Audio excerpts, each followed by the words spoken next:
A new adjuster walks into a home after a storm. The homeowner meets him at the door and points toward the living room. There is a brown water stain on the ceiling. It is easy to see. It is obvious. So the adjuster takes a few photos, writes down ceiling stain in living room, and starts thinking about the estimate. Drywall, texture, paint. Simple enough, right? Not exactly, because that ceiling stain is not the whole claim. That ceiling stain is just where the damage decided to show itself. And that is where a lot of new adjusters get in trouble. They see the visible damage, but they do not understand the property well enough to follow the story. Maybe the water entered through a damaged roof vent. Maybe it traveled along a rafter. Maybe it soaked insulation before it finally reached the ceiling. Maybe it affected an adjoining room. Maybe there is damage in the attic that no one has documented yet. Maybe there is more going on than one brown spot on the ceiling. That is why basic dwelling construction matters. New adjusters do not need to become contractors. You do not need to become a builder. You do not need to become an engineer. And please, for the continued survival of common sense, do not walk onto a claim acting like you became a structural expert because you watched 3 videos and bought a flashlight.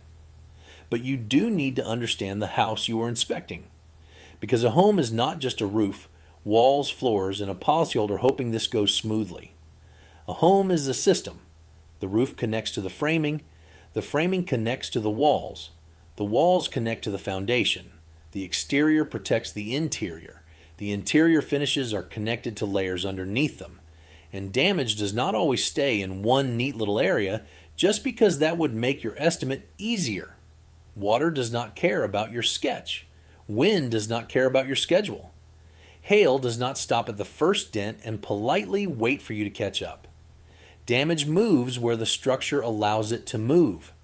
That is why an adjuster has to inspect the property, not just photograph the obvious problem. Think about that same living room ceiling stain. A rookie adjuster may see the stain, take a close-up photo, and move on. A better adjuster starts asking him or herself questions. Where did the water come from?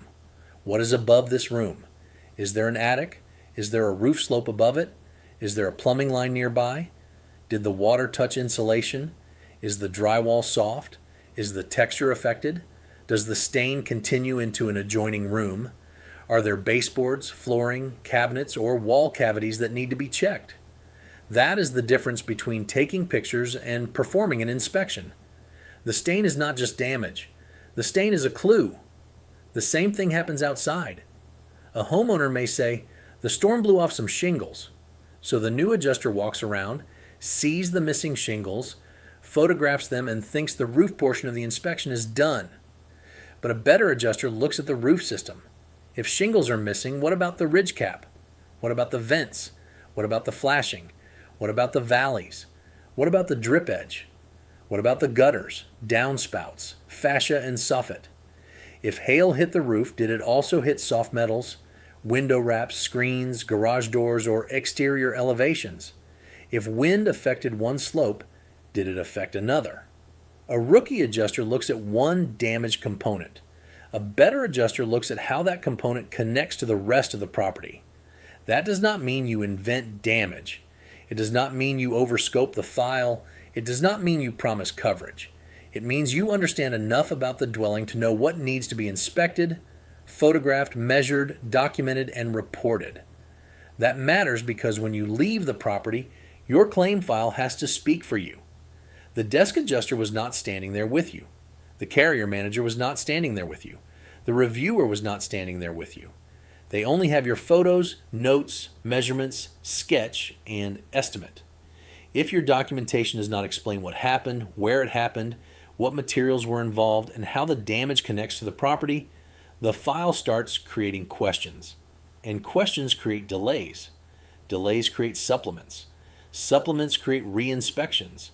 And re-inspections create the kind of attention new adjusters usually do not want. Nobody wants to be remembered as the adjuster whose file made everyone say, "What exactly happened here?" That is not a legacy. That is paperwork with consequences. So, before you worry about writing the estimate, learn the house.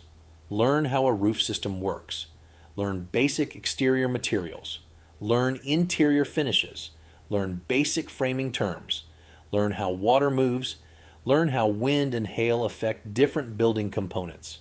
Learn how fire and smoke can travel beyond the obvious burn area. You do not need to know everything on day one. No one does. But you do need to keep learning, because the better you understand the property, the better you inspect. The better you inspect, the better you document. And the better you document, the stronger your claim file becomes. That is the goal. Not just a bigger estimate, not just a faster estimate, a better file. A file that makes sense. A file that supports what you wrote. A file that can be reviewed by someone who was not there and still understand the story. That is what separates a new adjuster who is guessing from a new adjuster who is learning the craft. So when you walk into that first home and see the stain on the ceiling, do not stop at the stain. Ask what caused it. Ask where it traveled.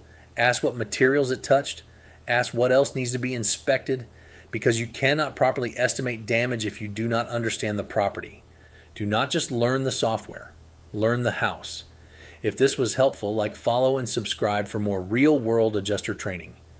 And let me know in the comments, what part of home construction gives you the most trouble? Now, get to work.